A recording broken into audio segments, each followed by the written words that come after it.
Adequate notice of the June 11, 2026 regular meeting of the Township Committee has been provided in accordance with the Open Public Meetings Act by posting written notice and agenda of the meeting on the bulletin board in the municipal building, 1000 Route 10, Township of Hanover, and by posting the same on the official township website, and by delivering such notice to the following newspapers: Morris County Daily Record, Hanover Eagle, and by filing the same with the township clerk. Roll call, Committeeman Cahill. Here. Committeeman Farramosca. Here. Committeeman Francioli. Here. Deputy Mayor Mahalko. Here. Mayor Gallagher. Here. 5 members in attendance. If you would, please join us for the Pledge of Allegiance, and please remain standing for a prayer led by Deputy Mayor Michael Mahalko.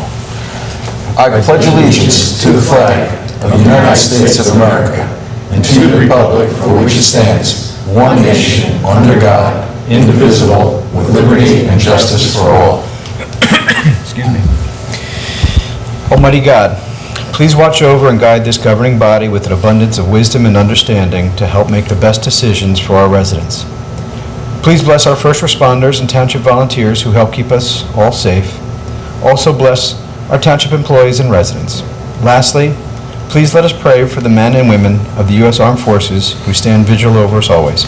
Amen. Thank you, Michael. Thank you. Joe? It's mine, right? No, it's mine. Is that mine?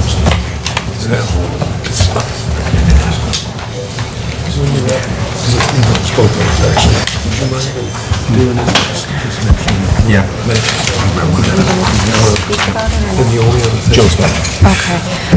Good evening, ladies and gentlemen. We're going to begin tonight with Mr. Giorgio reading into the record some proclamations. Joe, would you like to take over, please? Thank you very much, Krista. Normally, we read all of the proclamations into the record, but because we have a very heavy legal agenda this evening after this regular meeting, unfortunately, we're going to preclude reading all 4 into the record, Farron, I'm sorry.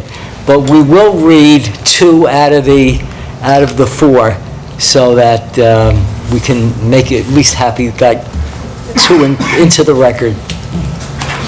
So the first proclamation is a proclamation of the Township Committee of the Township of Hanover commemorating the 350th year anniversary of Whippany and the 250th year anniversary of the United States of America. Whereas the original inhabitants of what is now New Jersey called themselves Lenape. The local Lenape natives called the area west of the central Passaic River by the name of Whippany. And whereas the first American explorers and settlers adopted the Aboriginal name of Whippany, and whereas the first record of Whippany was written as a place called Whippano, referencing a deed transaction from 1676. And whereas the colonial royal government recorded a large territory from the Passaic River to Hopatcong as Whippany.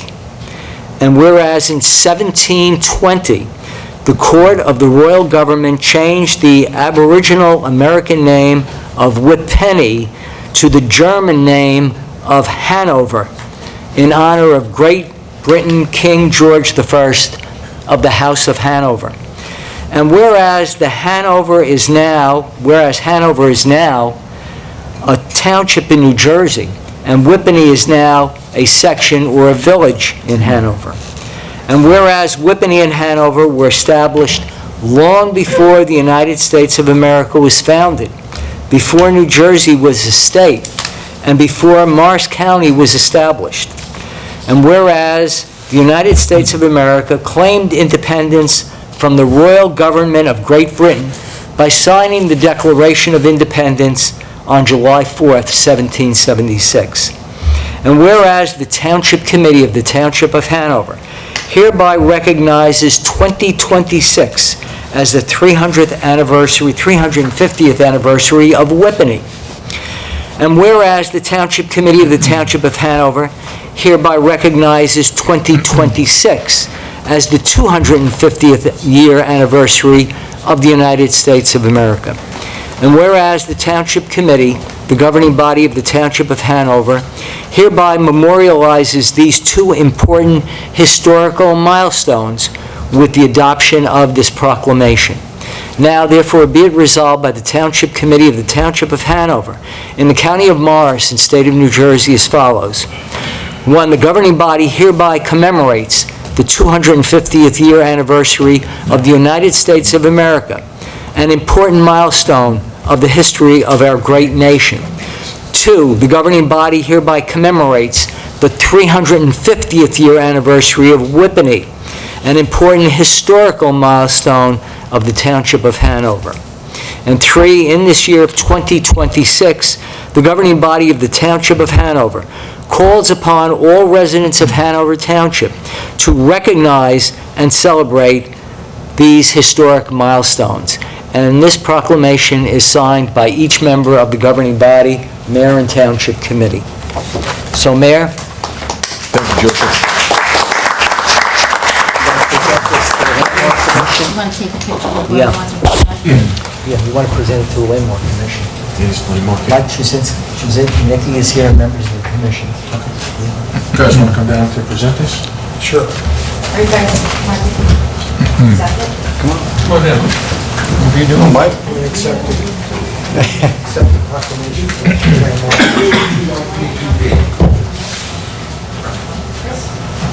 Nicely done. Thank you, Your Honor. Appreciate it. Right here.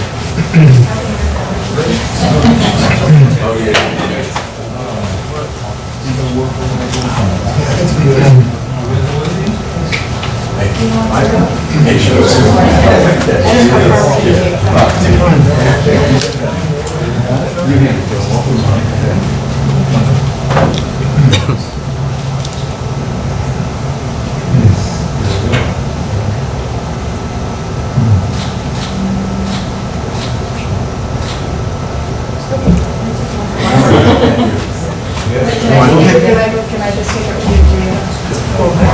That's right, yeah.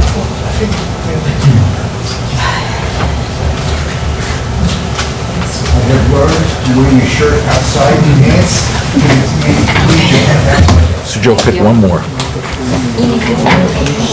So, Fern, this is the next proclamation. And this one we're going to read into the record.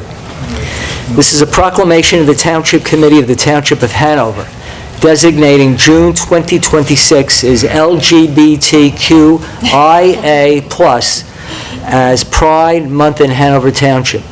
Whereas the Township Committee of the Township of Hanover welcomes and encourages diversity and inclusion within the Hanover community. And whereas June 28th marks the anniversary of the Stonewall Uprising in New York City, a pivotal moment that sparked the modern gay rights movement and is commemorated nationwide during Pride Month to support the lesbian, gay, bisexual, transgender, queer or questioning, intersex, asexual, and plus LGBTQIA+ community. And whereas celebrating Pride Month raises awareness, provides support and advocacy of the LGBTQIA+ community, and serves as an opportunity for education, dialogue, strengthening alliances, and building understanding. And whereas despite remarkable progress toward acceptance and equality, members of the LGBTQIA+ community continue to face discrimination, intolerance, and hate. And whereas we must commit to supporting and accepting LGBTQIA+ individuals, especially youth, who are statistically more likely than their peers to experience bullying and violence in schools, face higher rates of depression, struggle with substance abuse, and attempt suicide. And whereas we must remain vigilant in deterring oppression and discrimination based on sex, gender, identity or expression, and sexual orientation. And whereas protecting the rights of every individual enhances and strengthens the dignity, value, and unity of our entire society. And whereas the Township of Hanover affirms its support of LGBTQIA+ residents and stands with them in protecting their civil rights and their ability to live openly, equally, and without fear. Now, therefore, be it resolved by the Township Committee of the Township of Hanover on this 11th day of June 2026 that the governing body recognizes and supports the month of June 2026 as lesbian, gay, bisexual, transgender, queer, or questioning, intersex, asexual, and plus LGBTQIA+ Pride Month. Be it further resolved that the governing body urges all residents to celebrate and promote a culture of inclusiveness and acceptance during this month and throughout the year. Signed, Thomas Ace Gallagher, on behalf of the Township Committee. Thank you, Joseph. You guys want to come down? Yep. Can we have a minute? Just, I promise, keep it really, really short. Okay. So I know I usually accept this, but I'm going to hand this over to Ahmad to accept this time, and he'll explain. Hey, good evening, everyone. It is. My name is Ahmad Saleh. I'm a Hanover, so I live here in Hanover, and to hear that proclamation, I mean, it brought me almost to tears, right? Like, so nobody asked you guys to do that this year. The words that were said in that statement were remarkable, right? Like, growing up as a gay man, this type of conversation would not be happening in our town. So the fact that you men are sitting here, you're setting an example to the kids of the community, right? And I'm very thankful and grateful that you guys have appointed the month of June as Pride Month. So thank you so much. I think it's important, and I know that it will save lives. So thank you so much. Thank you, guys. Oh, do you want to Ron? You guys want to come down?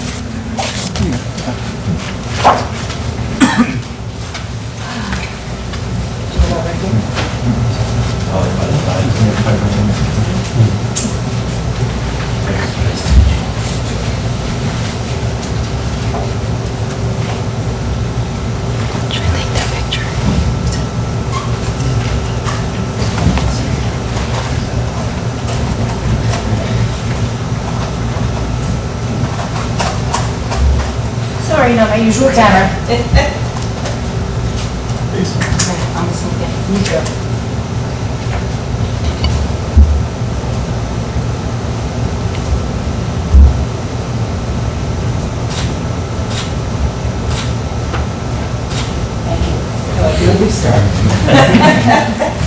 Thanks, guys. And now, ladies and gentlemen, I'm just going to read into the record the title of the next two proclamations. The next proclamation is a proclamation of the Township Committee of the Township of Hanover declaring June 2026 as National Gun Violence Awareness Month in Hanover Township. And the next is a proclamation of the Township Committee of the Township of Hanover declaring June 2026 as Anti-Violence Awareness Month in Hanover Township. Thank you. Can I give those to her too?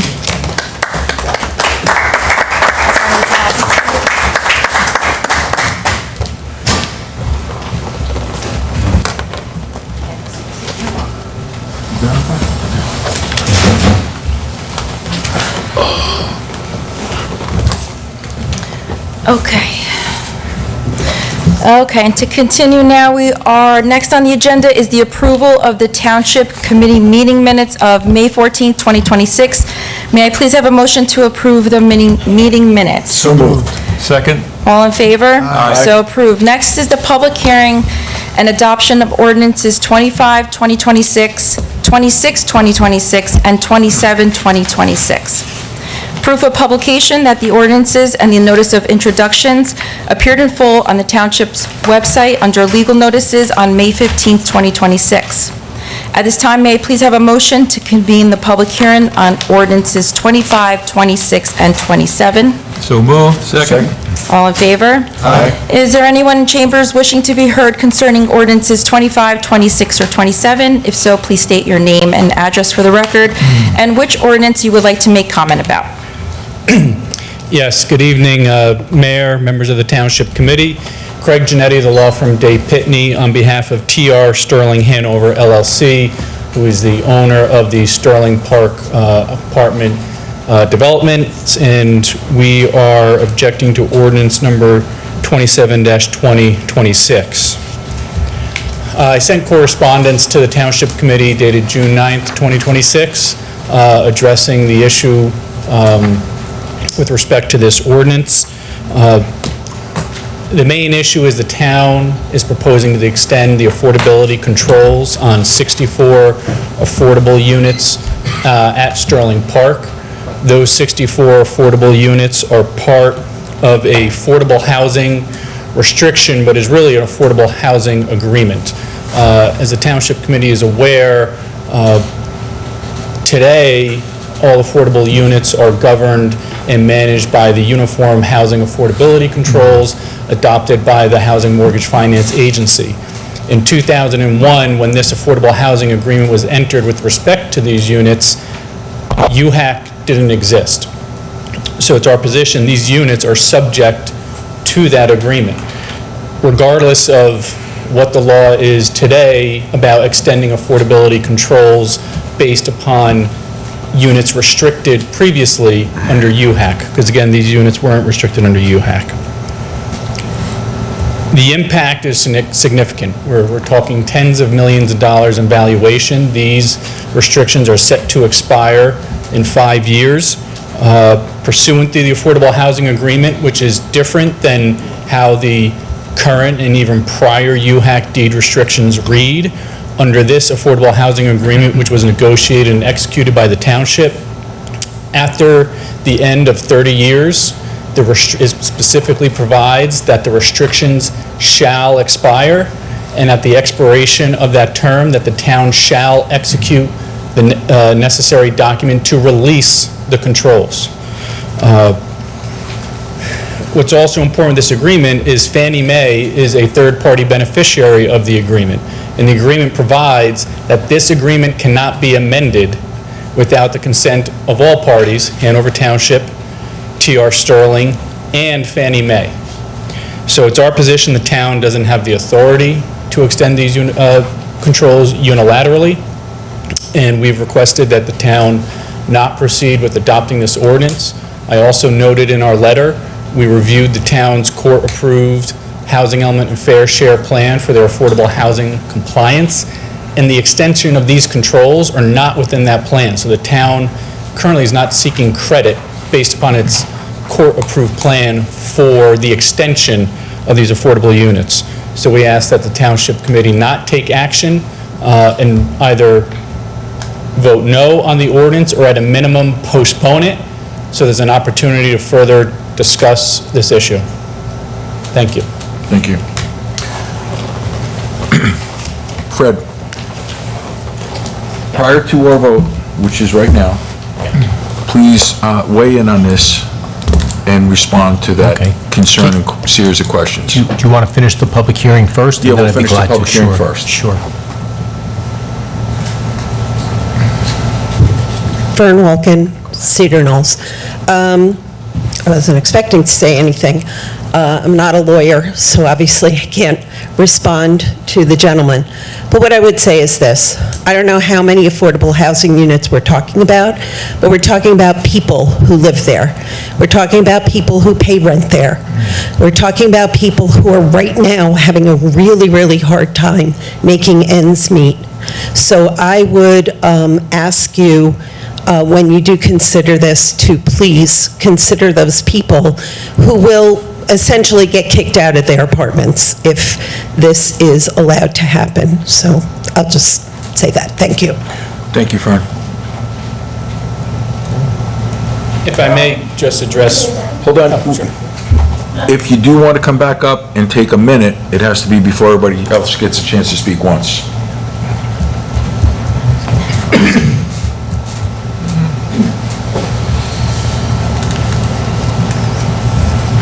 Mayor and committee members, I thank you for looking forward to extending affordability controls. Because in reality, like Fern said, there are people who, so many people need affordable housing. And there's people actually currently living there now in affordable housing that would essentially not be able to afford to live there anymore, however number of units that there are there. The other thing that is also a win for the town and for the residents at Sterling Park, because they are residents of the town as well as all of us, is that it prevents the town having to build somewhere else 300 units to get those 60 units, which is ridiculous because, we're saturating market rate, but we still don't have the amount of affordable that we need in town. So I commend you, and I hope that you vote for this ordinance because it's good for the residents of Hanover Township. And that's what matters. That's what we're here for. Thank you. Thank you, Terry.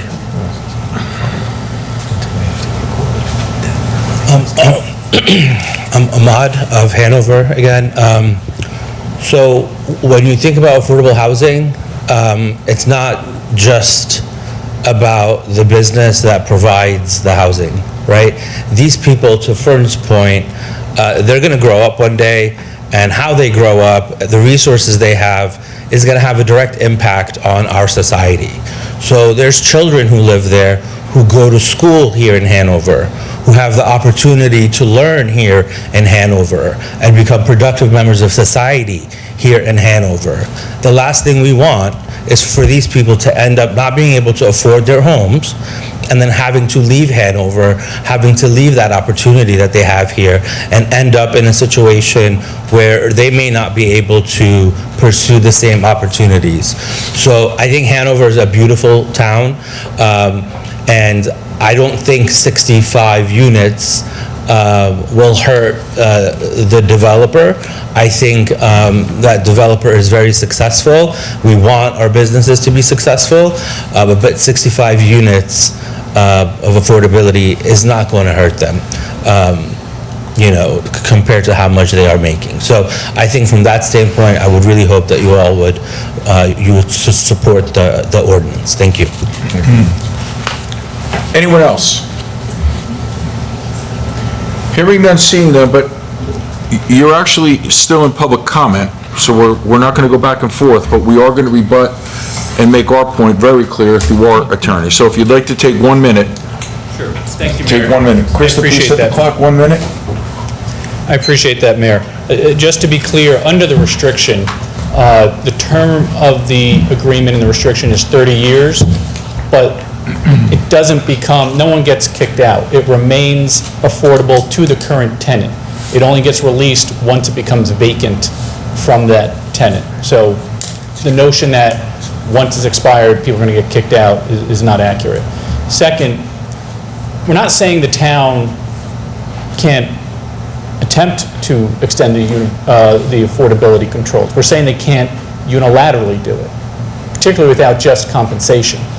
There is a property interest and there is a value per a negotiated agreement. And it's our position, it's illegal to unilaterally extend it without just compensation for that. Thank you. Thank you. Okay, I'd like to take this opportunity, well, I'd like to close it to the public and then ask Fred to take the floor Motion to for as long as he needs. So moved. All in favor? Aye. Fred, please take the floor. Yeah, thank you, Mayor. This ordinance, and there's a companion ordinance on here as well. It's, the township looked at existing affordable housing commitments, which are generally for 30 years, and said, if the law provides, which we believe now the fourth round rules, and I know we've had a lot of struggles with the fourth round rules, but here's something that is for the other side of the fence. It's for the township, and as said, that it's for the benefit of the residents and the residents who need affordable housing. The township has an opportunity under the law, we believe, to extend these affordability controls.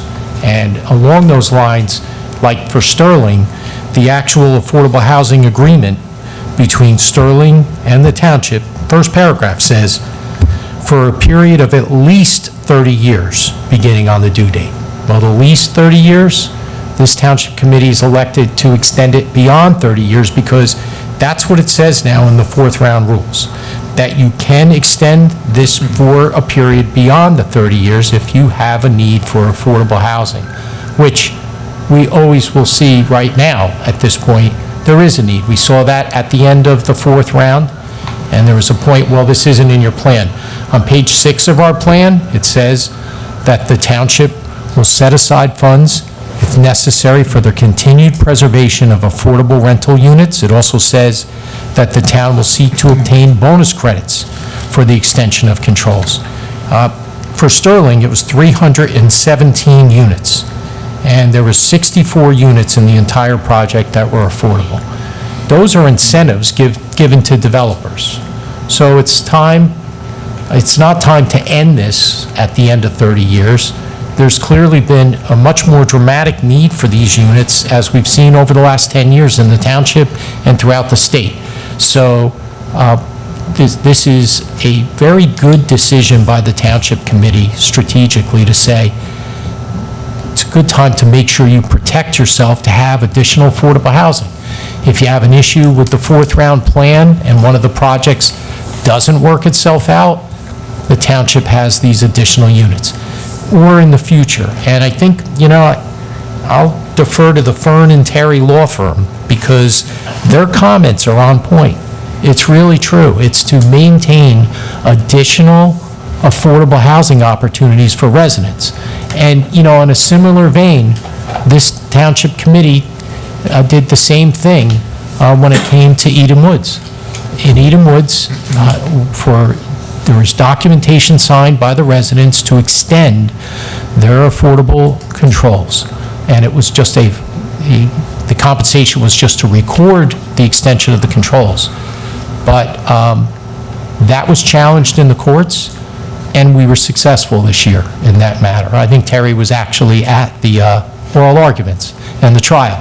But to that point, this went on for 4 years. The township was successful, and the affordability controls were extended. And the calculation's right. If you have, in this case, 64 affordable units that are going to be extended, under the rules, it would take 320 market units to get a new set of 64 affordable housing units. And so I applaud the committee. It's not going to rest just because the fourth round, we came in under 200 new market rate units. The governing body said, we're going to keep going and look for opportunities to extend control. So there's a companion ordinance here tonight as well. And, I heard Mr. Gianetti with respect to 27-2026, but there's also 26-2026, and that's for Metro West. Same thing. They're going to expire their controls. They're senior affordable units. It's so hard to get senior affordable units, right? So here too, the law says that you have the right to extend it, and the agreements say it's at least 30 years. And the agreement also says with Sterling that Sterling can extinguish these affordable units only with the approval of the Township Committee.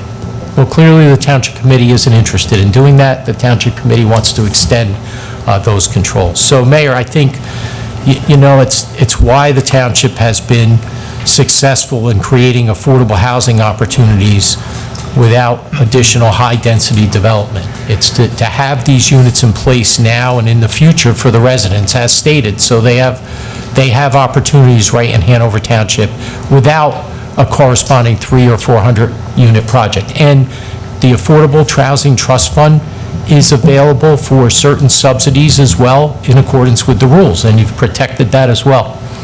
Thank you, Mayor. Thank you, Fred. That last paragraph said quite a bit, because a lot of people find themselves talking about affordable housing. Housing is not affordable. We all want housing to be affordable. But what the problem, especially with round 3 and 4, is and was, is that you have to create so much density in order to get that offset for the affordable. So, Fred, I think your explanation was great. I'm ready to move forward and ask Krista to take a vote on this. Now on adoption, may I please have a motion to adopt ordinance number 25, 2026, 26, 2026, and 27, 2026? So moved. May I have a second? Second. On roll call, Committeeman Cahill? Yes. Committeeman Francioli? Oh, I'm sorry, Farah. Aye. Committeeman Francioli? Aye, Yes, this, I think it's important, as council just stated in his last comment, that any funding for this program, and we do support this program, will be through the Affordable Housing Trust Fund and not taxpayers' dollar directly. So I think that's important for everybody to know. So, yes. Deputy Mayor Malco? Yes. Mayor Gallagher? Aye. So adopted. Mayor, can I add one other comment? Because Please. there are 2 projects within the township. In both instances, both yourself and Mr. Giorgio directed me to reach out to both Sterling and as well as the Metro West to see if we could discuss that, and we were basically told, we're not interested. So, you know, it's not as if the ordinance just evolved and was served, and we did serve a copy of it, but it was only after we did reach out and asked to have a discussion about those extensions, and we're told there really wasn't an interest. Thank you. Fred. Krista? Okay, next on the agenda, I'd like to introduce ordinance number 28, 2026.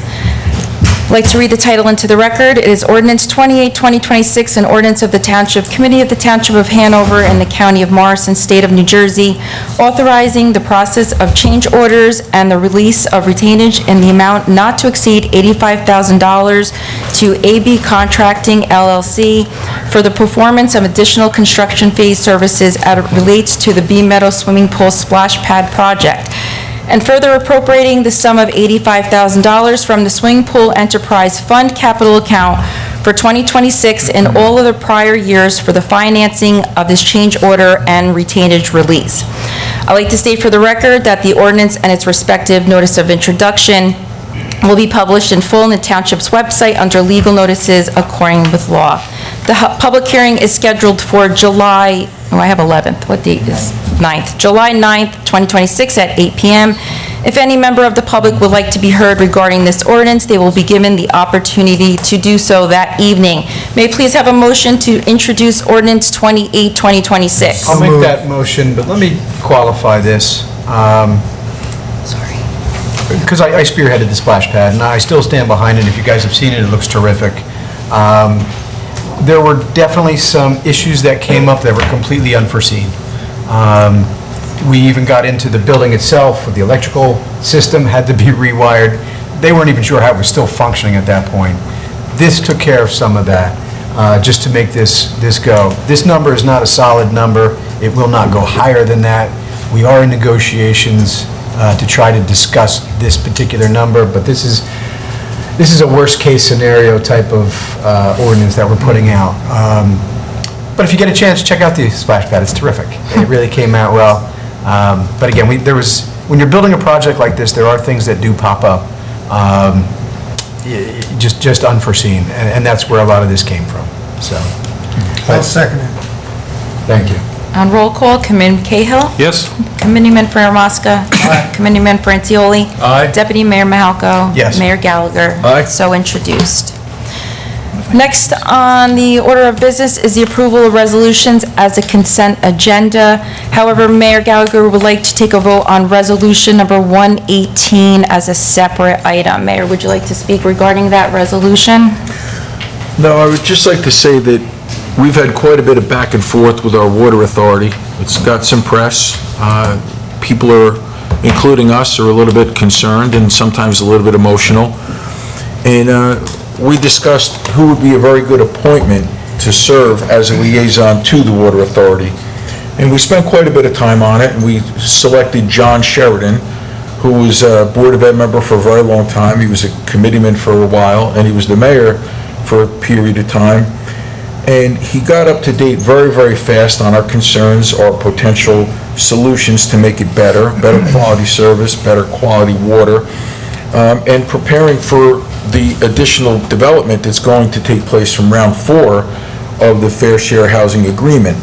So I just want to say that we all spent quite a bit of time on who would be a great appointment to work for and with Hanover Township to make sure we're doing the best we can in almost every area.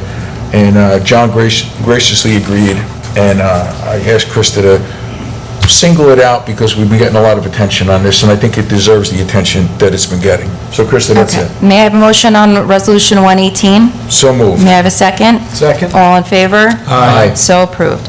Does any member of the governing body have any questions regarding Resolutions 119 through 138? Move they be approved. Thank you. May I have a second? Second. Okay.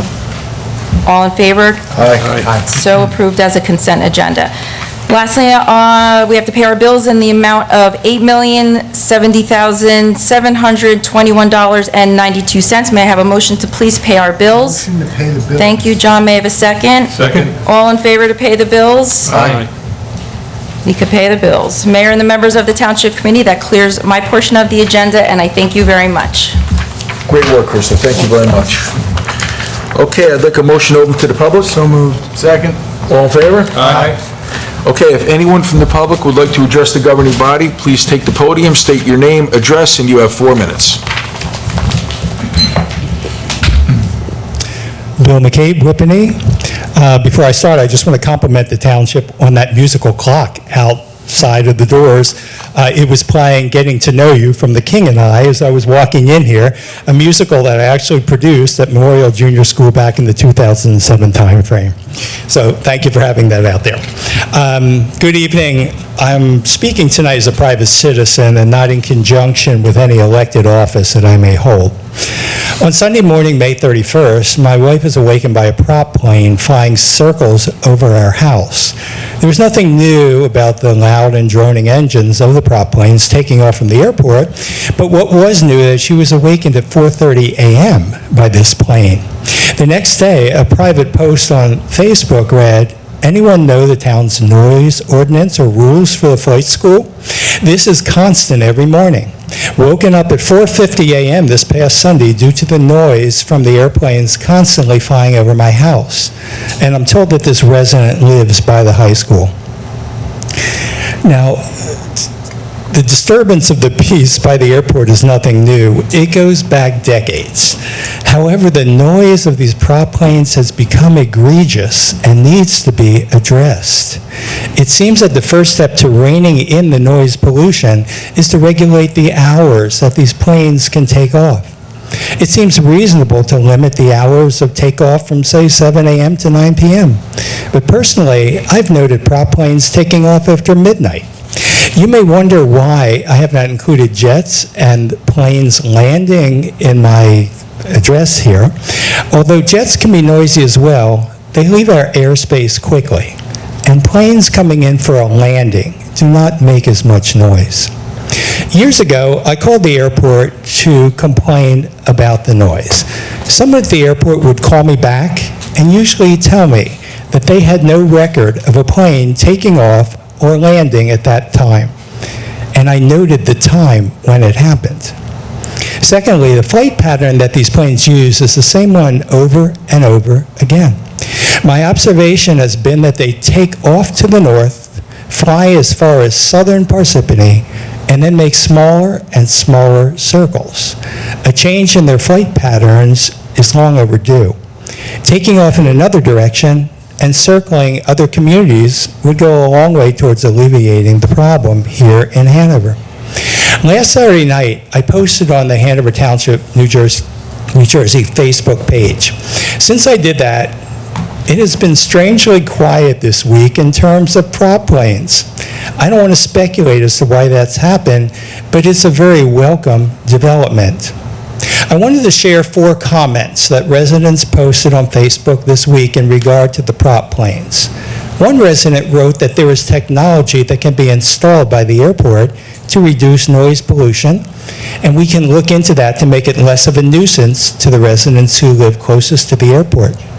Another resident wrote, "What Bill may be referring to are mornings when the prop planes start practicing touch and go at 5 a.m., and it goes on for hours. If they start at 8, I can't complain as much, but 5 a.m. is just not acceptable." Another person said, "Never have the planes been this many. The prop planes are insane, and the jets do not follow approved landing plans or flight heights." Now, I know personally what that sounds like. Shortly after we moved into Hanover, a jet came in for a landing not too far over the top of my roof.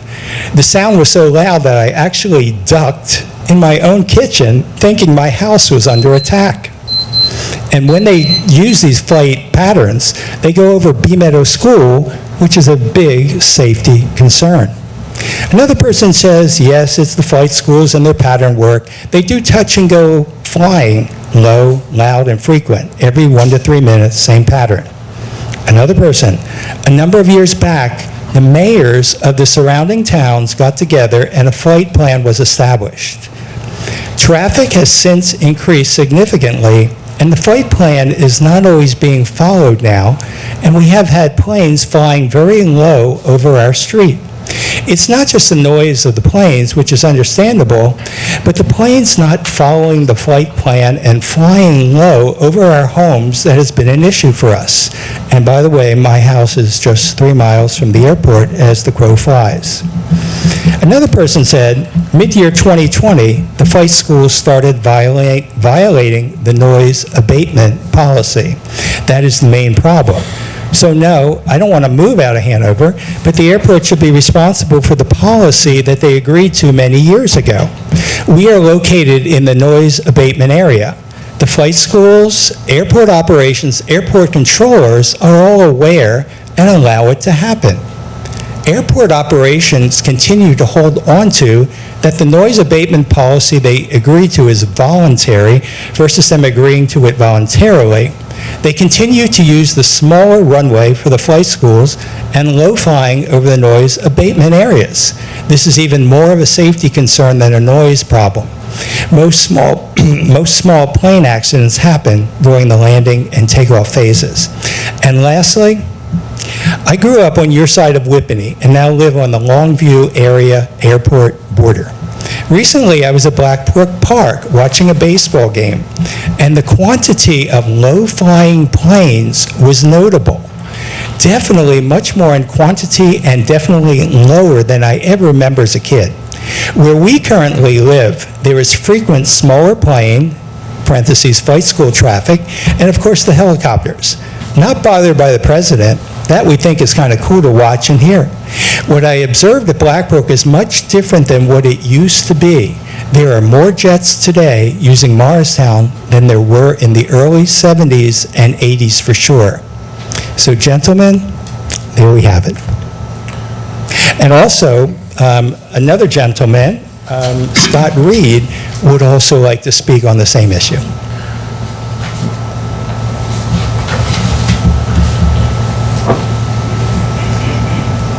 Krista? Am I okay? Am I okay? Please. Oh. State your name, address. and Scott your 4 Reed, minutes. Whippany, on One Jock Terrace, Whippany, which is right along the airport area. I would like to start off, Ace, in the previous, you've been very helpful to myself and a few of the neighbors in the general area of reaching out to the airport, so I know this is not necessarily new to you guys, to everyone. But recently, I think about 9 months ago, I started a petition actually for the airport.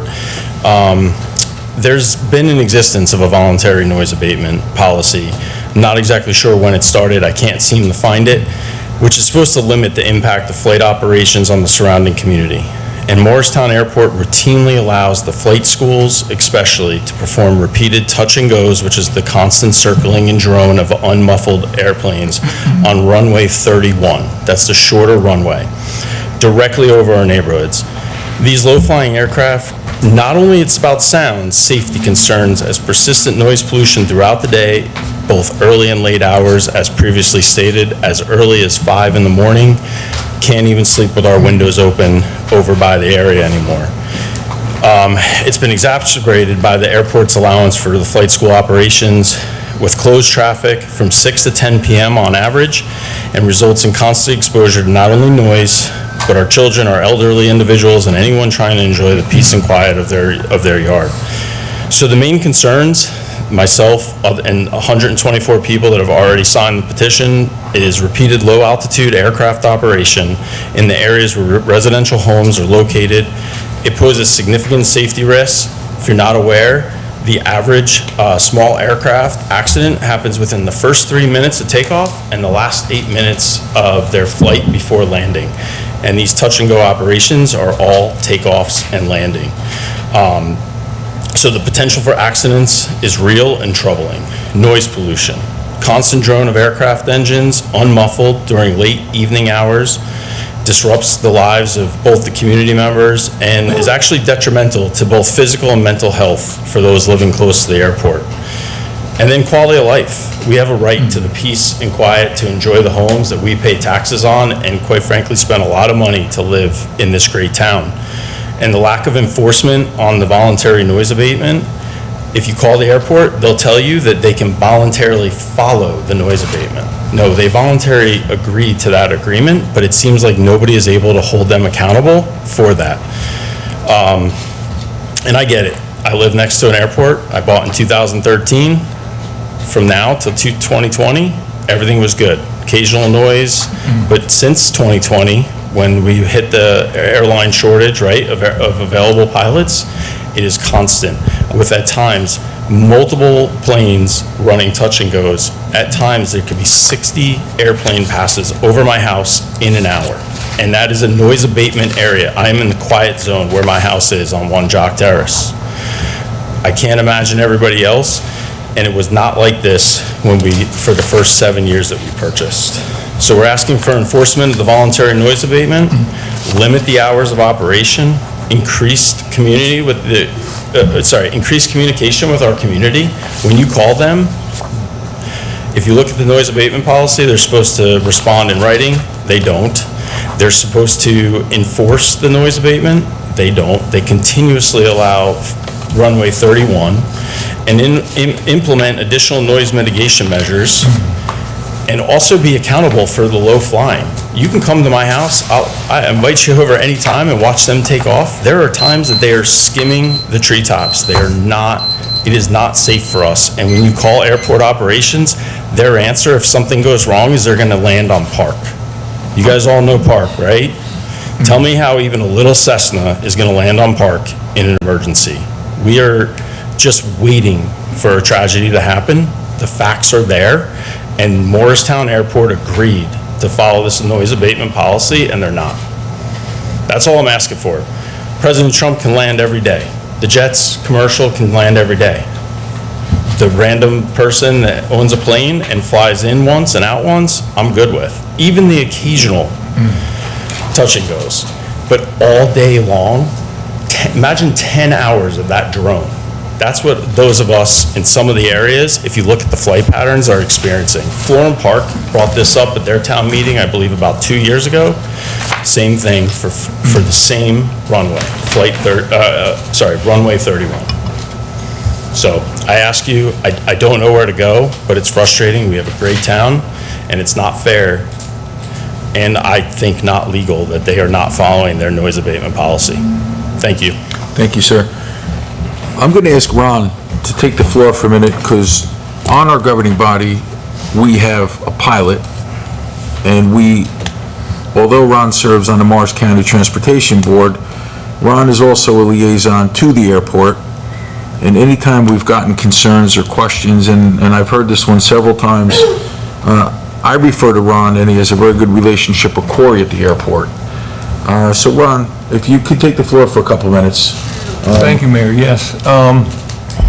First, an apology on the part of Hanover for any disturbance to our residents by the airport. But let me say this. Hanover Township, along with Florham Park, East Hanover, et cetera, all who border the airport, meet occasionally to discuss issues regarding the airport. Those issues vary from noise issues and safety issues, et cetera, activity on the airport. And we try to keep up with airport management, flight-based operations over there.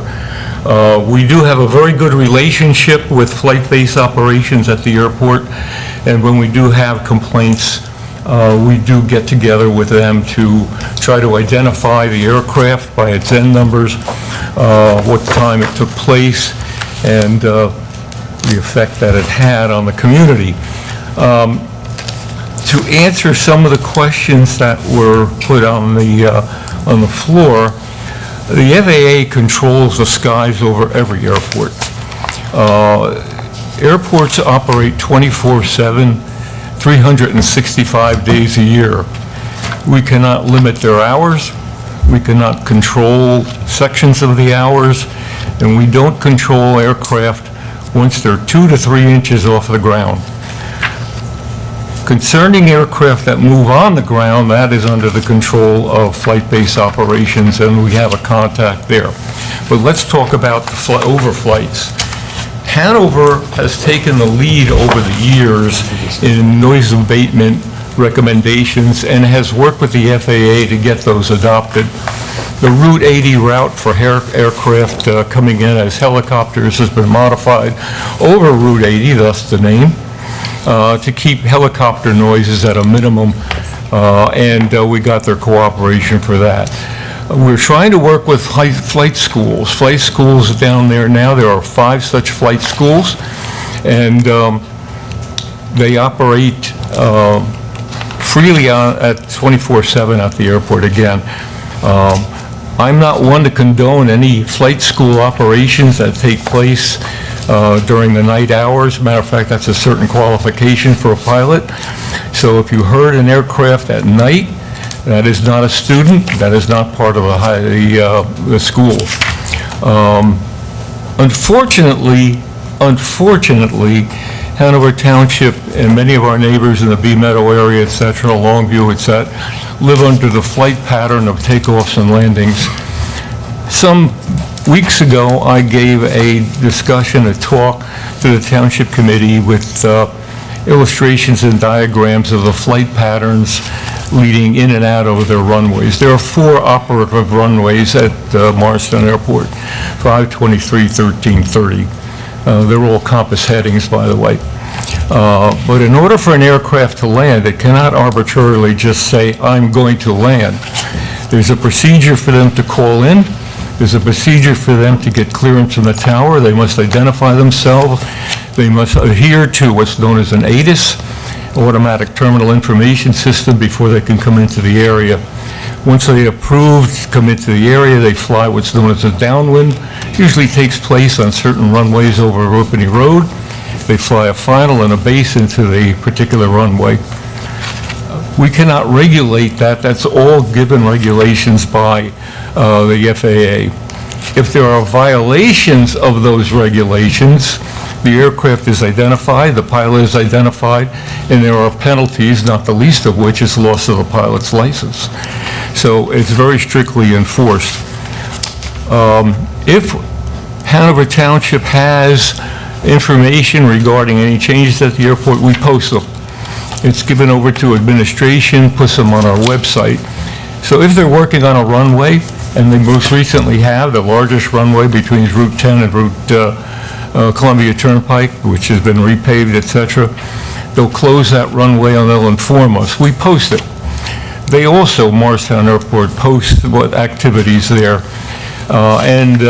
If they're going to close a runway and they're going to alter the traffic pattern, we're informed, and we're informed for how much time that traffic pattern will be altered. Having said that, unfortunately, in this case, Bill, there was an errant aircraft at that hour of the morning. I don't know, I can't confirm that. It's frequent night flights over your home. I hope there are not. I will try and look into any night flights that have taken place within the last week. I assume it occurred within the last week or so. I'll see what I can find out. I doubt very much that it's a flight school. They're not certified for flight until they receive a private pilot's license or a commercial license, etc. Having said that, I know Hanover is doing its very best. We have some issues on Park Avenue, Columbia Turnpike, and Whippany Road with our new condominium owners in that area. They live at the threshold of a takeoff and landing runway 30.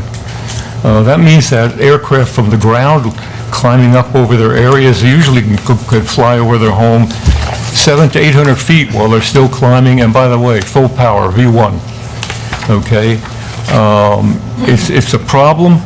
We have tried to work out a cooperative deviation for that area, and we called together a meeting of all flight schools and all the area general aviation pilots, and we managed to get some success in that aircraft deviating 10 degrees after they take off as safely as they can. Pilot's discretion is on the safety, and that comes first and foremost. Having said that, I can tell you over the years that Hanover's done its utmost to control noise and noise abatement. There is no noise abatement procedure that is written in a book. Noise abatement procedures are recommended by airport management and the surrounding towns, recommended. And pilots are most generally cooperative with that. Jets coming in now are controlled. At one time, stage 1, 2, and 3 jets were evaluated on the level of noise they gave off, stage 3 being the worst. The stage 3 jet came in, your water glass shook on your counter while you were trying to have your lunch. Those are eliminated. No stage 3. Stage 2 is a 10% fine for landing fees if they bring in a stage 2 with that. Stage 1 is a whisper jet, and it's mostly whisper jets that we bring in now. I can't speak for government landings. I can't speak for what's going on now with Air Force One. I can't speak about the security that might be involved in Air Force One coming in. But I do know that there is more activity in the governmental area. There is less activity in the frequency of overflights of GAs, general aviation aircraft. I know what I'm saying may not make you happy. It's not going to resolve your problem, but I can tell you that we will do all we can to find out what the issue is, and if there's something we can remediate, we're going to do it. Okay, thank you. Thank you, Ron. There's one thing I'd like to add to what Ron just said. I had a conference call with Corey from the airport with a resident very close about flight schools. And Corey told me that if the flight patterns, if they're flying in too low, and it's hard to regulate a flight school that's not from around here, because some of them are from Virginia, they're all different states and they come in. Morristown is very strict, but Morristown also has to know when there's a problem. Corey actually recommended, some of these planes are so low you can see the numbers. Take a picture of the number and get in touch with the airport or get in touch with Ron, because then they can identify what flight school it is, and then they can reprimand the flight school. Because Morristown participates in a huge network of flight schools. And this very topic came up with the low of taking off, the low of landing, and the number of the plane is going to identify the flight school. So if that helps you too, in addition with Ron said, we're here and want to work with you. I think that's a good suggestion, but I will tell you this too. Every aircraft that comes into Morristown Airport is recorded. Every pilot, even at night when there's no one in the tower, has to announce their intentions in the blind. That means that I must tell from Point Booton Reservoir in, where I am, what I'm doing, so that everybody at night knows. That's all recorded. We can go back through the records when we have to. We can find out where that aircraft is. So while trying to read end numbers, and I hope I don't want you to stand in your yard with binoculars and risk some safety, but if you tell us around the time of day, I guarantee you we can identify the aircraft through the recordings that we have, and they must log in those recordings. So, Mayor, thank you. Thank you, Ron. If I may, I don't want to belabor this, but I just want to share with you. So I live on the other side of the airport, and you had mentioned something about voluntary noise abatement and some program, and weren't sure when that was. It was the late 90s. I remember that because we were given it was very bad on my side of town, and believe it or not, it's changed. But my point is, we were given a hotline number. We were told, take pictures, get numbers, take video. I remember taking video. Same thing, planes flying over my house where it rattled. While there are no laws, rules, or regulations controlling that, the awareness, making the airport aware that this is happening and we're not happy with it, seemed to have abated it quite a bit on my side of town for a very long time. That's why I'm very surprised that you're having these problems now. And it was all touch and goes, all day long. And so anyway, I would just say, any way you can communicate with the airport, every chance you get, kind of be a thorn in the side a little bit, we will do the same, and we may get some action. Maybe it's time for us to get the mayors together again. You know, Ron said in the past we've done that. Maybe that's something we should do, is reach out to Nilo and Taylor, and, you know, there's always strength in numbers, right? If we all come out and let them know there's an issue, we'll get better results. And I don't want to belabor too much, but I do just want to clarify. Ron, thank you for, call it fighting the fight, but one, the night thing, maybe they're going for their IFR. I don't know what, that's instrument flying as opposed to visual flying, for anybody that's not aware. They are 100% doing touch and goes pattern work at night. I'm on Jock Terrace, Sharon, Jock, Longview. It's like it's probably a perfect runway, call it visual, for them to follow. They are constantly doing it. Middle of winter, 5:30 in the morning, walking my dog, they're rolling. 10 o'clock at night, they're rolling, summer or winter. So whatever the airport's saying, ask them to look up my phone number. I could share it with you after. I am calling the airport regularly as suggested. They are not really helpful. They are telling me that it is a voluntary to follow, and then I'm in the quiet area. So not only are they following the noise abatement policy, which is posted on their website, there's a 5-page PowerPoint document, exactly what they're saying they're doing. They're not following that. And then on top of that, if you look at it, behind the high school area is a quiet zone. I'm in a quiet zone over where I am. They are constantly running pattern work. I have countless calls in, hence why I'm here, hence why I started the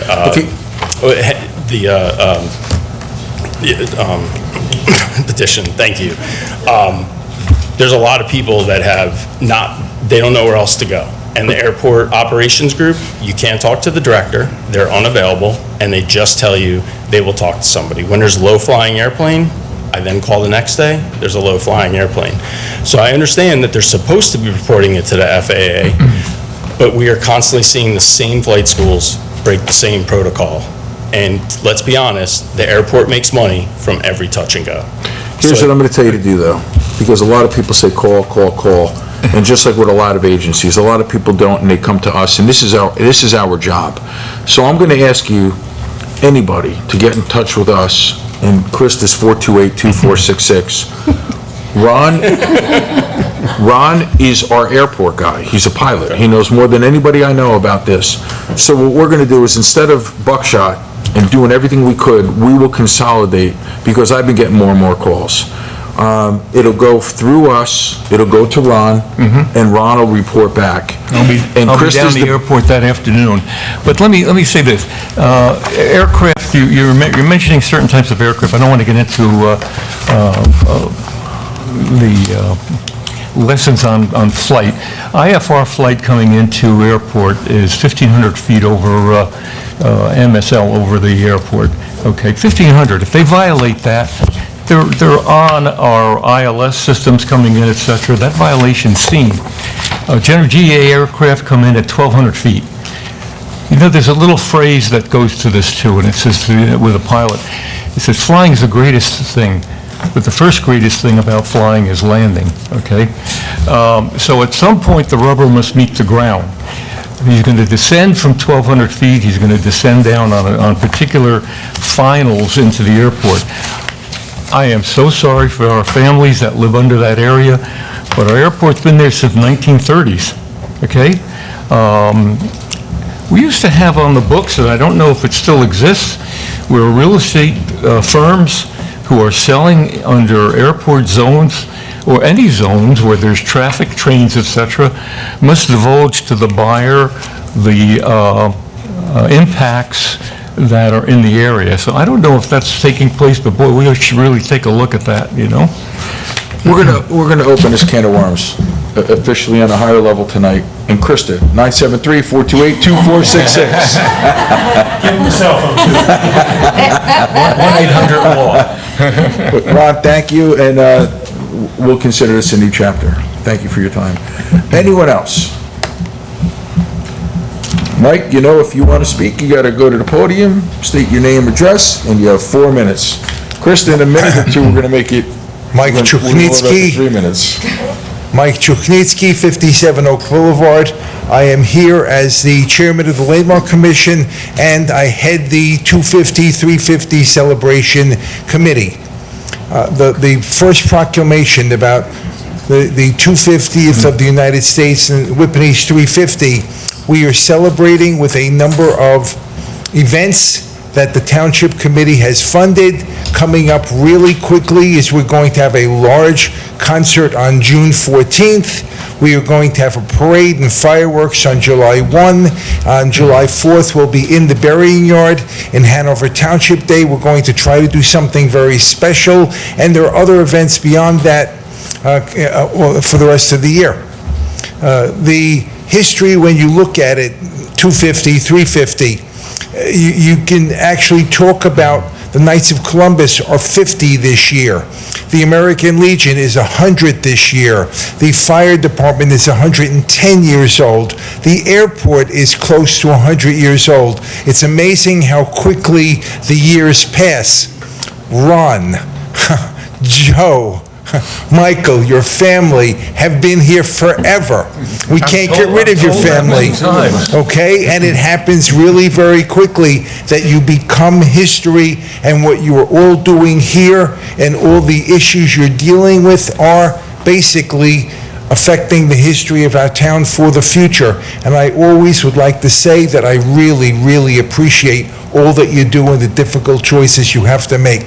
And one last thing. In 1915 in Cedar Knolls, they were selling lots of property. A lot in Cedar Knolls cost $250 if you wanted to buy one. If only you could go back in time. Gentlemen, thank you. Thank you, Mike. Thanks, Mike. Anyone else? Blanche, I saw you standing up and making your way.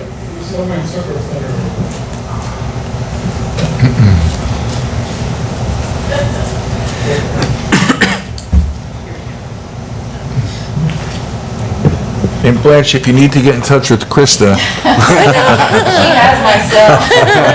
I have the cell number. Good evening. I'm Blanche Lopez, 60 Perry Street in Whippany.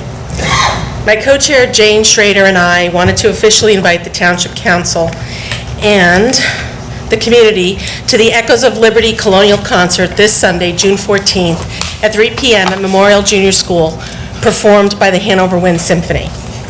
This concert is an opportunity for all of us to come together to celebrate our community's 350th anniversary. Sunday's concert is more than a concert. It is a celebration of our shared history, our community spirit, and the people who have made this town such a special place to call home for generations.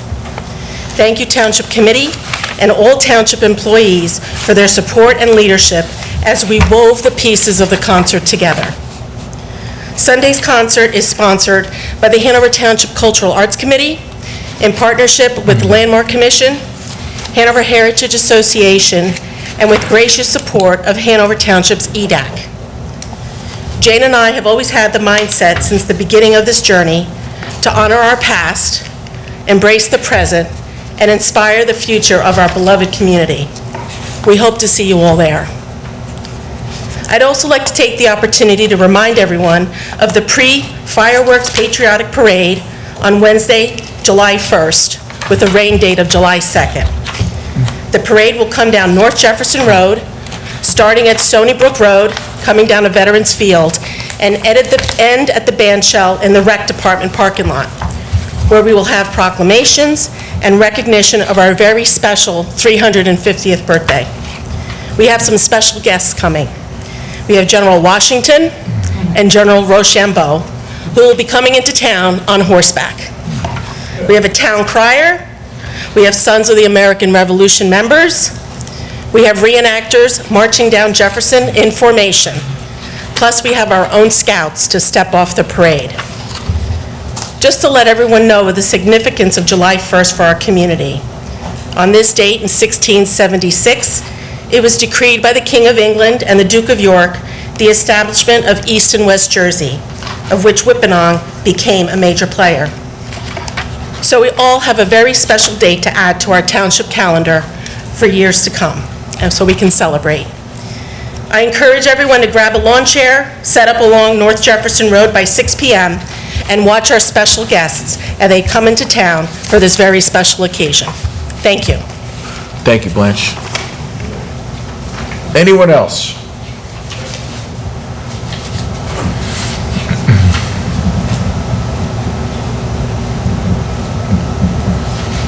Dina Atkinson, Cedar Knolls.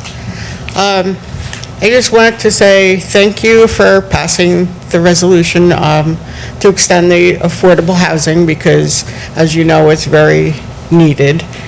And I also wanted to thank you for looking into helping our fire districts because, as you're aware, there seems to be a lot of issues there right now.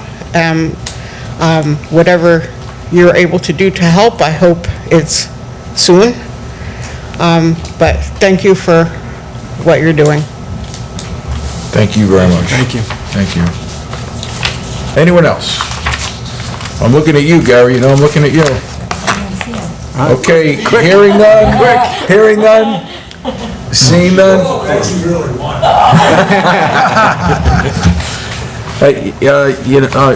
in favor? Aye. Motion to Okay, typically we have committee comment, but tonight we have quite a bit that we have to take care of in conference in May. But I'm going to ask Michael Mahalko to take the floor for a minute because we're going into a season where we have quite a bit going on in the rec, including the fireworks and our celebration.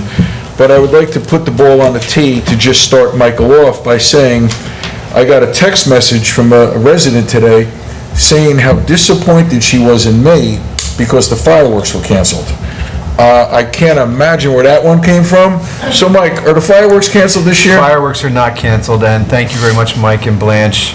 You helped me out here. Just to go over it quickly, and I'll do it in chronological order. So on Friday night, this Friday night, we have a World Cup viewing party at the Brickyard. Everyone is welcome. Please go on the Community Pass. It's free, but just go on the Community Pass and just sign up, just so we have a head count. There'll be food trucks. It's sponsored by Hanover Soccer.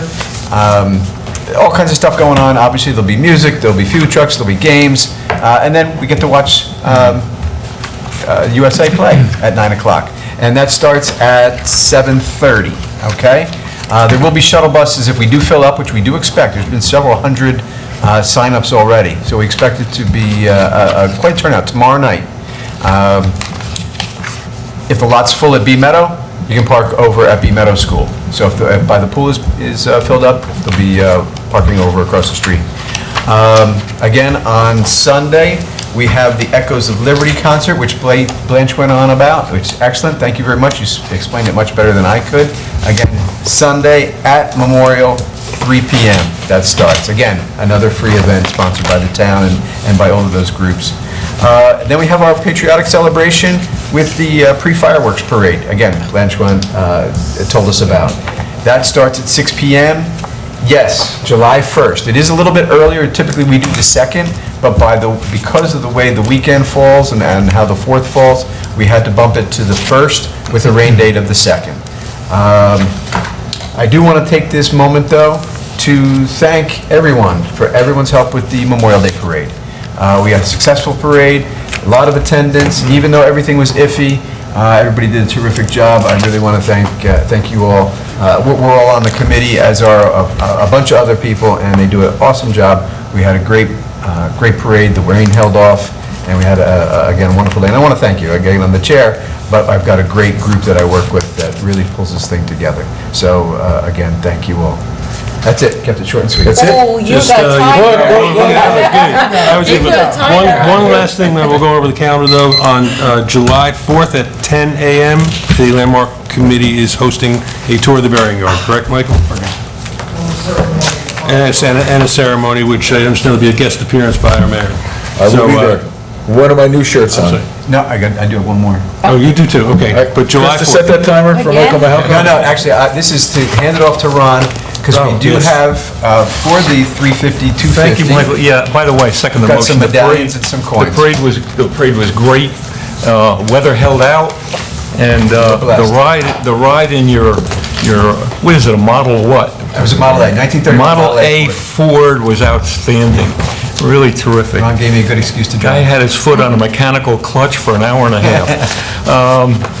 I do want to bring to everyone's attention, part of what we're doing for the 350th anniversary of Whippany, and through our Landmark Commission as well, is we took our seal, our official seal of Hanover Township, and we had that seal brought into a medallion or medal. I don't know if we're going to be able to see this. We're going to try it again, okay? This is in a lovely gift box, and here we go. We're going to give you a little shot of the seal, but the bigger version's in back of me. This is a bronze seal. Only 150 of these seals were manufactured. Is that right, Joe? 150? And the bronze seals are all numbered as well, and on the back of the seal is commemorative message for the 350th ananniversary. They are available through the general office. Are they presently available? 973-428-2466. We just got them in, so I mean, they're available for sale now, right? $5. Yeah, all right. The medallion that I just showed you is $35, and your purchase of this, you'll get one of 150. It'll be registered along with that. It'll be registered a book for posterity. Now, if you don't want to go for the 35, you can go for 6, because we're also taking the seal and putting it into a coin size version in silver. It still has the commemorative message on the back. So we have how many of these available? 250. 250 on this one? All right, 250 on the coin. This is not numbered, but I think you're just going to come in and make a purchase of this coin if you want the coin. So they are readily available, once again, through the general office, and I hope you enjoy them. Okay? Thank you, Mike. Thank you, Ron. Thank you. All right, wrap us up. Oh, you want me to wrap it up? Wrap it up. Anybody have anything else before we close it out? Eric, thank you very much. You did a great job tonight. We feel very safe. Motion to adjourn. So moved. All in favor? Aye. And we are going to continue our legal session in conference room A. Thank you, everybody. Yeah. If you guys need these, please. I went a little long with my comment, didn't I, Michael? Where you working, bro?